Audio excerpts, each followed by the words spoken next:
चलिए दोस्तों, जो इसके पहले आपको वीडियो दिया गया था वो यूनाइटेड किंगडम के फिजिकल फोर्सन आपको दिया गया था। जो ये वीडियो आपको दिया जा रहा है, ये पॉलिटिकल वीडियो आपको दिया जा रहा है। तो यूनाइटेड किंगडम यानी कि यूके, तो पहले तो इसका अर्थ समझ लीजिएगा कि यूनाइटेड किंगडम किसे नाम दिया जाएगा। यूके यानी कि यूनाइटेड किंगडम। यूनाइटेड किंगडम में 3 क्षेत्र शामिल होते हैं। यूके के अंतर्गत 3 क्षेत्र शामिल हैं। एक तो जो क्षेत्र है वो ग्रेट ब्रिटेन, जो ग्रेट ब्रिटेन वाला क्षेत्र है, ग्रेट ब्रिटेन इसके अंतर्गत आता है। और जो ये वाला जो पूरा क्षेत्र है ये ग्रेट ब्रिटेन यूके के अंतर्गत आता है। आयरलैंड का जो उत्तरी भाग है यानी कि नॉर्थ आयरलैंड, जो नॉर्थ आयरलैंड वाला क्षेत्र है ये भी इसके अंतर्गत आता है। और जो ग्रेट ब्रिटेन द्वीप के चारों ओर जो छोटे छोटे द्वीप समूह फैले हुए हैं यानी कि कुछ जो आइलैंड्स हैं वो भी इसके अंतर्गत आते हैं। तो ये जो 3 क्षेत्र हैं, इन 3 क्षेत्रों को मिलाकर के यूके नाम दिया जाता है यानी कि यूनाइटेड किंगडम नाम दिया जाता है। अब क्षेत्र देखिएगा, चूँकि जो ग्रेट ब्रिटेन वाला क्षेत्र है, ग्रेट ब्रिटेन के अंतर्गत 3 प्रमुख क्षेत्र हैं। वो जो 3 प्रमुख क्षेत्र हैं, जो ऊपर वाला क्षेत्र है इसका नाम है स्कॉटलैंड करके एक क्षेत्र है, यानी कि स्कॉटलैंड वाला क्षेत्र है, स्कॉटलैंड इसके अंतर्गत आएगा।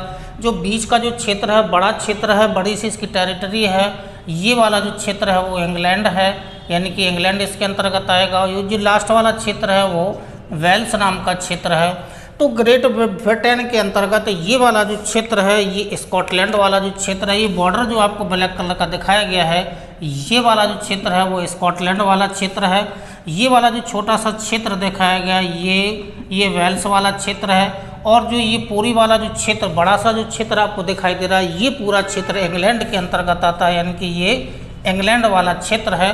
तो स्कॉटलैंड, इंग्लैंड और वेल्स को मिलाकर के ग्रेट ब्रिटेन नाम दिया जाता है। इसके अलावा ये जो उत्तरी आयरलैंड वाला क्षेत्र है ये भी यूके के अंतर्गत आता है। और जो कुछ छोटे छोटे द्वीप समूह फैले हुए हैं, जैसे हेब्रिडेज नाम के द्वीप समूह हैं, ऑर्कनी नाम के द्वीप समूह है, शटलैंड नाम के द्वीप समूह है और मैन नाम के द्वीप समूह, यानी कि जो मुख्य रूप से जो हेब्रिडेज नाम के द्वीप समूह हैं, ऑर्कनी नाम के द्वीप समूह हैं, शटलैंड नाम के द्वीप समूह हैं, मैन द्वीप समूह हैं और कुछ छोटे छोटे द्वीप और हैं। ये सब, इन सब को मिलाकर के एक विशेष नाम दिया जाता है यूके, यानी कि यूनाइटेड किंगडम इसे नाम दिया जाता है। तो यहाँ से क्षेत्र देख लीजिएगा, जो ग्रेट ब्रिटेन वाला क्षेत्र है ये उत्तरी भाग है स्कॉटलैंड का है। ये वाला जो मध्य वाला क्षेत्र है, सबसे बड़ा क्षेत्र है, ये इंग्लैंड वाला क्षेत्र है। ये जो छोटा सा क्षेत्र है वेल्स है। इन सबको मिलाकर के नाम दिया था ग्रेट ब्रिटेन। और यूके के अंतर्गत ग्रेट ब्रिटेन है, ये उत्तरी आयरलैंड वाला क्षेत्र है।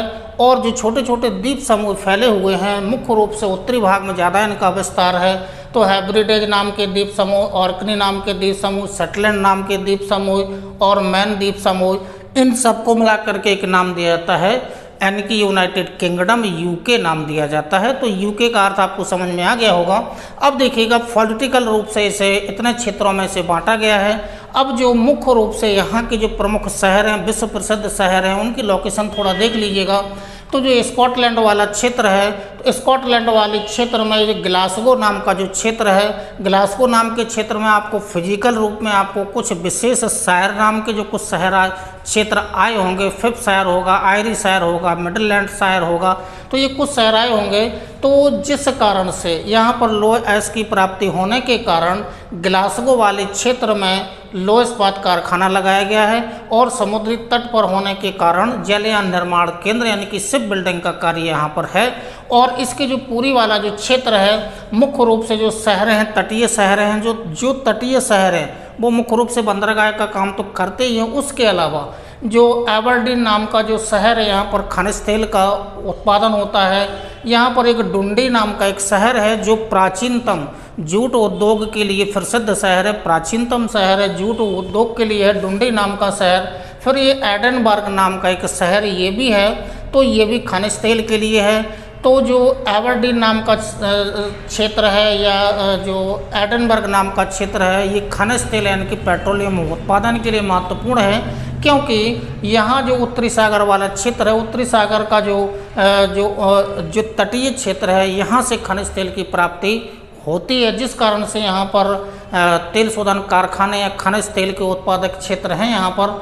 तो ये जो 4 शहर आए हैं वो स्कॉटलैंड वाले क्षेत्र में हैं। उसके बाद आइएगा जो मुख्य शहर हैं, विश्व प्रसिद्ध शहर हैं, इंग्लैंड वाले क्षेत्र में अवस्थित हैं। जैसे यहाँ से देखिएगा तट के पास में, तट से थोड़ा दूर है, न्यू कैसल नाम का एक शहर है जो लोह इस्पात कारखाना और जलयान निर्माण का केंद्र है। उसके नीचे आइएगा तो यॉर्कशायर नाम का एक शहर मिलेगा।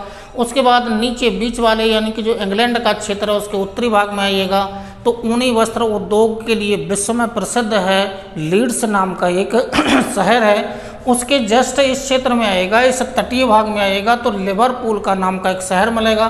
तट पर है तो बंदरगाह है तो निश्चित है, लेकिन सूती वस्त्र उद्योग का क्षेत्र यानी कि केंद्र है। उसी के जस्ट नीचे जो मैनचेस्टर नाम का एक जो शहर है विश्व में प्रसिद्ध है, और जो विश्व में प्रसिद्ध है वो सूती वस्त्र उद्योग का विश्व का सबसे बड़ा केंद्र था। वर्तमान में चूँकि नहीं है। मैनचेस्टर चूँकि एक विशेष नाम यहाँ से दिया जाता है, जैसे रूस का मैनचेस्टर, तो रूस का मैनचेस्टर का मतलब हुआ कि वहाँ पर रूस का सबसे बड़ा सूती वस्त्र उद्योग लगाया गया होगा। जापान का मैनचेस्टर हुआ, चीन का मैनचेस्टर हुआ, ठीक है, यूएसए का मैनचेस्टर हुआ। तो मैनचेस्टर जो शब्द आया है वो जो इंग्लैंड का ये जो मैनचेस्टर नाम का शहर है यहाँ पर सूती वस्त्र उद्योग का बृहद केंद्र है, जिस कारण से एक विशेष नाम निकलता है मैनचेस्टर। तो मैनचेस्टर का अर्थ है कि मतलब उस शहर में सूती वस्त्र उद्योग लगाया गया होगा। तो लिवरपूल और मैनचेस्टर ये वाला जो क्षेत्र है मैनचेस्टर और लिवरपूल वाला सूती वस्त्र उद्योग के लिए है। इसके जस्ट नीचे आइएगा तो यहाँ पर एक शैफील्ड नाम का एक शहर मिलेगा। तो जो शैफील्ड नाम का जो शहर हो कटलरी उद्योग का मतलब होता है कैंची, छुरी, चाकू वगैरह जो होते हैं, जो काटने वाली चीज़ें होती हैं, यहाँ पर कटलरी इंडस्ट्री लगाई गई है शैफील्ड नाम के शहर में। कटलरी का मतलब होता है कैंची, चाकू, छुरा वगैरह जो यहाँ पर बनाए जाते हैं। उसके नीचे आएगा तो बर्मिंघम नाम का एक शहर होगा। तो बर्मिंघम नाम का शहर मतलब इस क्षेत्र में पेनाइन पर्वतीय क्षेत्र का विस्तार है, जिस कारण से यहाँ कोयला की प्राप्ति होती है। डर्बी शहर, यॉर्कशायर और भी बहुत सारे लंका शहर वाले क्षेत्र हैं। तो जिस कारण से यहाँ पर लोह इस्पात कारखाना लगाया गया है। लोह इस्पात कारखाने लगाए जाने के कारण ये पूरे यूनाइटेड किंगडम का सबसे ज़्यादा प्रदूषित शहर है, और सबसे ज़्यादा प्रदूषित शहर होने के कारण इसे एक विशेष नाम भी दिया जाता है। इसे एक ब्लैक कंट्री के नाम से जाना ही जाता है, ठीक है, ब्लैक कंट्री के नाम से इसे जाना जाता है। तो ब्लैक कंट्री के नाम से जाना जाने वाला जो शहर है वो बर्मिंघम नाम का एक शहर है, सब सर्वाधिक प्रदूषित शहर है, जिसे एक विशेष नाम दिया जाता है, ब्लैक कंट्री के इसे नाम से जाना जाता है। बर्मिंघम के जस्ट नीचे आएंगे तो एक कोवेंट्री नाम का एक शहर है। कोवेंट्री नाम के शहर में ऑटोमोबाइल इंडस्ट्री यानी कि मोटर वाहन उद्योग लगाया गया है। और फिर उसके बाद आइएगा तो ये जो यहाँ पर दो विश्व प्रसिद्ध शहर हैं और विश्व प्रसिद्ध विश्वविद्यालय भी हैं, एक कैम्ब्रिज नाम का विश्वविद्यालय और दूसरा ऑक्सफोर्ड नाम का जो विश्वविद्यालय है। ये विश्व प्रसिद्ध दोनों विश्वविद्यालय हैं, यूनिवर्सिटी हैं, शहरों के नाम भी हैं। अब आइएगा नीचे आइएगा तो लंदन नाम का एक शहर मिलेगा, जो चूँकि जो यूनाइटेड किंगडम ग्रेट ब्रिटेन की राजधानी भी है। तो जो लंदन नाम का शहर है ये वित्तीय और व्यापारिक राजधानी शहर भी है।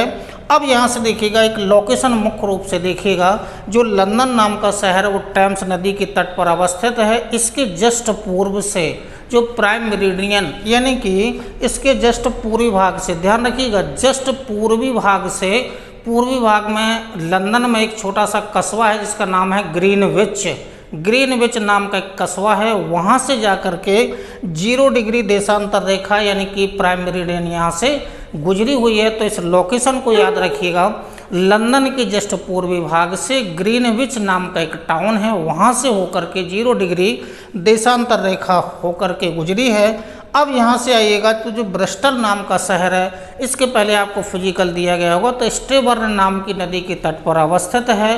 तट पर अवस्थित होने के कारण चूँकि नदी से जुड़ा हुआ है, ये वाली जो खाड़ी है ये ब्रिस्टल चैनल या ब्रिस्टल की खाड़ी है। यहाँ पर जलयान निर्माण का ये प्रमुख केंद्र है। अब जो चूँकि इतने जो शहर आपको आए हैं, ये जो शहर हैं वो इंग्लैंड वाले क्षेत्र में अवस्थित हैं। उसके बाद आइएगा जो वेल्स वाला क्षेत्र है, ब्रिस्टल की खाड़ी के तट पर एक छोटा सा शहर मिलेगा, कार्डिफ नाम का शहर है। चूँकि तट पर है तो निश्चित है कि शिप बिल्डिंग का कार्य यहाँ पर होता ही है। तो वेल्स वाले क्षेत्र में कार्डिफ नाम का एक शहर है।